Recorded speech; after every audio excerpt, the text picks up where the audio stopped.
नमस्कार दोस्तों। भारतीय डाक में ग्रुप सी के तहत postman, MTS, mail guard, postal assistant और स्टेनो बोल सकते हो, इसकी वैकेंसी आई हुई है दोस्तों। इसमें बहुत सारे कैंडिडेट ऐसे हैं, इसका ऑनलाइन तो अप्लाई स्टार्ट हो गई है। बहुत सारे ऐसे कैंडिडेट हैं जो फॉर्म फिल कर दिए हैं या फिर बहुत सारे कैंडिडेट फॉर्म फिल करने वाले हैं। उनके मन में बहुत सारा डाउट है दोस्तों, ठीक है। साथ ही साथ इसमें पोस्ट प्रेफरेंस कैसे करना है, कौन कौन सा स्टेट में हम फॉर्म फिल कर सकते हैं, ऐसे बहुत सारा मन में सवाल है। तो आज के वीडियो में इन्हीं सभी डाउट को मैं क्लियर करने वाला हूं, क्योंकि बहुत सारे कैंडिडेट ऐसे हैं जिनका 60, 65, 70, 75, 80, 85% या 90% है। उन लोगों को मैं बता दूं, इस वैकेंसी में ना ये परसेंट मायने नहीं रखता है। तो आप लोग भी जरूर फॉर्म फिल कीजिए। कैसे करना है मैं आप लोगों को बता देता हूं दोस्तों, ठीक है। तो घबराइए नहीं, अगर आपका 60% है ना तब भी आप फॉर्म फिल कीजिए दोस्तों। एक चीज मैं बता देता हूं, आप कौन कौन सा राज्य में फॉर्म फिल कर सकते हो। सबसे पहले आपको बता दूं, आप हिंदी स्टेट के राज्य हो, हिंदी स्टेट के कोई सभी कैंडिडेट हो, ठीक है। तो आपको बता दूं, आप बिहार राज्य में, छत्तीसगढ़ राज्य में, दिल्ली राज्य में, हरियाणा राज्य में, हिमाचल प्रदेश राज्य में, झारखंड में, मध्य प्रदेश में, नॉर्थ ईस्ट में और चंडीगढ़ पंजाब सर्कल के अंतर्गत आता है दोस्तों, तो इसमें भी अप्लाई कर सकते हो। राजस्थान में, उत्तर प्रदेश में और वेस्ट बंगाल सर्कल में, अंडमान निकोबार, यहां से आप अप्लाई कर सकते हो। जितने भी हिंदी वाले कैंडिडेट है वो सब, ठीक है। अब बात आती है कि इसमें 60-65 जो कम परसेंट वाले हैं वो फॉर्म फिल करे या ना करे। तो आप लोगों को बता दूं, आप फॉर्म फिल जरूर कीजिएगा। आपके क्वालिफिकेशन के हिसाब से वैकेंसी आई हुई है, जैसे कि पोस्टल असिस्टेंट, सॉर्टिंग असिस्टेंट यानी कि steno, postman, mail guard, MTS.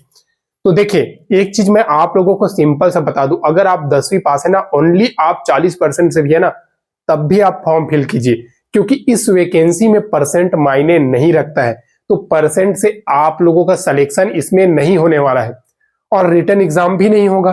तो आप लोग अब सोच रहे हो कि कैसे होगा, तो आप लोगों को मैं सबसे पहले बता दूं दोस्तों, ठीक है। इसमें परसेंट से ना हो करके आपका जो सर्टिफिकेट है ना स्पोर्ट का, आपके पास कोई सा भी खेल का सर्टिफिकेट हो, तो उसके आधार पे आपका सिलेक्शन होगा, ठीक है।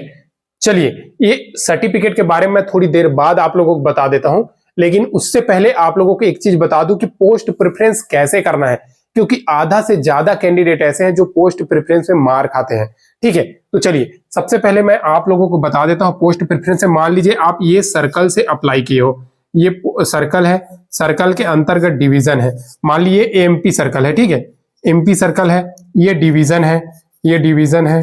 अब डिवीजन के अंतर्गत बहुत सारा पोस्ट ऑफिस रहता है, ठीक है दोस्तों, बहुत सारा डिवीजन के अंदर पोस्ट ऑफिस रहता है। तो ये सब पोस्ट ऑफिस है ना, इन्हीं पोस्ट ऑफिस में आप देखिएगा, ये सर्कल है, वो डिवीजन है। तो ये डिवीजन कौन सा इलाका में है, मैं हमेशा से बोलते आया हूं, तो आप विलेज इलाका को ज्यादा पोस्ट प्रेफरेंस कीजिएगा, क्योंकि देखिए, कोई भी स्टेट है उसका फेमस सिटी में हर एक स्टेट के कैंडिडेट को पता रहता है। तो ये बात आप जानिए, आप पोस्ट प्रेफरेंस से आपका बहुत बड़ा नौकरी में एक चांस है दोस्तों। और इसमें तो परसेंट का कोई लेना देना नहीं है, ठीक है। चाहे वो कोई सा भी वैकेंसी हो, इसमें से पोस्टमैन, स्टेनो और postal assistant, mail guard, MTS, कोई सा भी वैकेंसी है, इसमें मायने नहीं रखता है आपका परसेंट। आपका 40% भी है ना, तब आप अप्लाई करते हो, तो आपका जो है ना दोस्तों, वो आपका स्पोर्ट के सर्टिफिकेट के ऊपर पे इसका चयन है।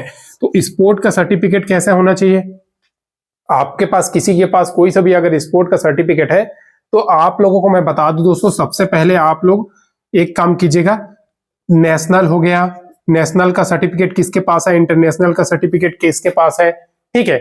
और स्कूल लेवल का सर्टिफिकेट या इंटर, आप कॉलेज में हो तो इंटर यूनिवर्सिटी लेवल का सर्टिफिकेट, ये सब के आधार पे आपका चयन है, मेरिट वाइज। आप नोटिफिकेशन में देख सकते हो, तो घबराने का नहीं है, इसमें परसेंट से कोई लेना देना नहीं है दोस्तों। तो आप फॉर्म फिल कर रहे हो तो ये बात आप जान लीजिए। दूसरी बात, इसका ऑनलाइन अप्लाई ऑलरेडी स्टार्ट हो गई है 10 नवंबर से, और 9 दिसंबर तक इसका चलने वाली है फॉर्म फिल, ठीक है।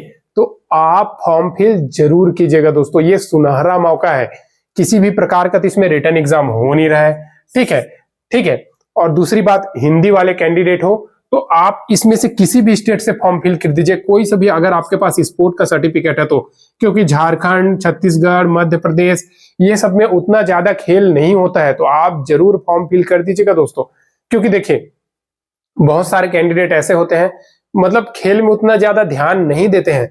जिसके पास है सर्टिफिकेट वो जरूर फॉर्म फिल कीजिए ये वाला वैकेंसी। आपका क्वालिफिकेशन देखिए, ये 10th पास हो गया ना, 12th पास हो गया ना, ये सब दोस्तों ओनली आपका क्वालिफिकेशन है, यानी कि मात्र पास भी हो ना तब भी आप फॉर्म फिल कीजिए। इसमें परसेंट का कोई लेना देना नहीं है, मैं हमेशा की तरह बोल रहा हूं।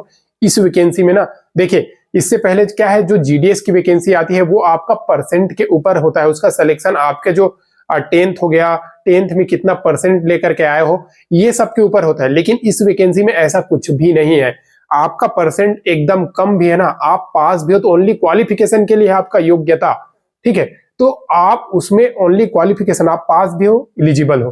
ठीक है, आपका सब कुछ सिलेक्शन आपका स्पोर्ट के सर्टिफिकेट के आधार पे है, तो परसेंट मायने नहीं रखता है दोस्तों। इस 1899 पद की वैकेंसी में आप जरूर फॉर्म फिल कीजिए, ऐसा मौका बार बार नहीं मिलेगा। और देखिए स्पोर्ट कोटा में जब भी आप फॉर्म अप्लाई होता है, इससे पहले सर्कल वाइज होता था, एक एक सर्कल का अलग अलग निकल के आता था, लेकिन इस बार सभी सर्कल का एक साथ वैकेंसी ला करके दे दिया है। क्यों आप लोगों को बताऊं, क्योंकि दोस्तों अभी हाल ही में एशियन गेम हुआ था। ठीक है, आप सभी को पता होगा, वहां पर रिकॉर्ड तोड़ भारत ने मेडल लेकर के आया है। इसके तहत स्पोर्ट को और आगे बढ़ाने के लिए ऐसा किया जा रहा है, और एक साथ पूरा सभी सर्कल की वैकेंसी निकाल दी है। तो आप फॉर्म जरूर फिल कीजिएगा, और इसका मेरिट 1 से 2 महीना के अंतर्गत आ जाएगा दोस्तों। ये बात आप जान लीजिए, 1 से 2 महीने के अंतर्गत आपको ज्वाइन दे दिया जाएगा। तो जरूर फॉर्म फिल कीजिए, सुनहरा मौका है आप लोगों के पास। ठीक है, पोस्टमैन, एमटीएस, और देखिए जीडीएस क्या होती है, डिपार्टमेंटल नौकरी होती है, लेकिन पोस्टमैन, जीडीएस हो गया, ये postman, MTS, mail guard, postal assistant, ये डायरेक्ट आपको सेंट्रल की बेनिफिट दिएगा। मतलब जीडीएस 8-10 साल, मतलब जितना भी 4-5 साल जो भी नौकरी करेगा, प्रमोशन लेके डिपार्टमेंटल एग्जाम दिला करके ये एमटीएस, मेल गार्ड, पोस्टमैन की वैकेंसी पे चयन होगा। लेकिन आप लोग क्या है, डायरेक्ट होगे, ये बात आप जान लो। लेकिन आपके पास स्पोर्ट का सर्टिफिकेट है और आप जीडीएस की कैंडिडेट हो, यानी कि जीडीएस में सिलेक्टेड कैंडिडेट हो और पोस्टमैन में फॉर्म फिल करना चाहते हो, तो आप 10th पास है ना तब भी आप अप्लाई कर सकते हो, क्योंकि आप डिपार्टमेंटल कैंडिडेट हो, तो इस चीज में आपको छूट है। लेकिन फ्रेशर कैंडिडेट यहाँ पे 12th पास वाले ही अप्लाई कर सकते हैं। तो ये बात आप लोग जान लीजिए, पोस्ट प्रेफरेंस में बहुत ज्यादा कैंडिडेट गलती करते हैं। ठीक है, तो इस प्रकार से टोटल जितने भी हिंदी स्टेट के कैंडिडेट हैं जहां से आप अप्लाई करना चाहते हो, तो आप देख लीजिए दोस्तों। और एक चीज मैं बता दूं, हरियाणा कैंडिडेट, हरियाणा, पंजाब, ये सब तरफ बहुत ज्यादा खेल होता है दोस्तों। ठीक है, तो उधर के कैंडिडेट बहुत ज्यादा आगे होते हैं। वेस्ट बंगाल में भी बहुत ज्यादा आगे होते हैं खेल में, क्योंकि वहां पे कराटे वगैरह बहुत ज्यादा चलता है। ठीक है, तो आप लोगों को मैं एक चीज बता देता हूं कि आप लोग देख लीजिए, अदर स्टेट से एक बार अप्लाई करने की कोशिश कीजिए ताकि आपका सिलेक्शन हो जाए। डॉक्यूमेंट वेरिफिकेशन, जैसे कि फर्स्ट डॉक्यूमेंट वेरिफिकेशन आपके नजदीकी में होता है, सेकंड जहां पे पोस्टिंग होता है वहां पे होता है, तो ये बात आप लोग जान लीजिए। टोटल अच्छा खासा पोस्ट है, जरूर फॉर्म फिल कीजिएगा दोस्तों। और एक चीज और अच्छा कीजिएगा, वीडियो को अभी तक लाइक नहीं किया तो लाइक कर दीजिएगा, चैनल में अभी तक जुड़े नहीं हो, सब्सक्राइब नहीं किया सब्सक्राइब कर लीजिए। आपको डेली नई नई भर्तियों की अपडेट मिलेगी दोस्तों इस चैनल के तहत। ठीक है, फिर मिलते हैं, आज के लिए बस इतना है दोस्तों। फिर मिलते हैं नेक्स्ट वीडियो में नई गवर्नमेंट जॉब, नई सरकारी नौकरी का अपडेट के साथ। तब तक के लिए जय हिंद।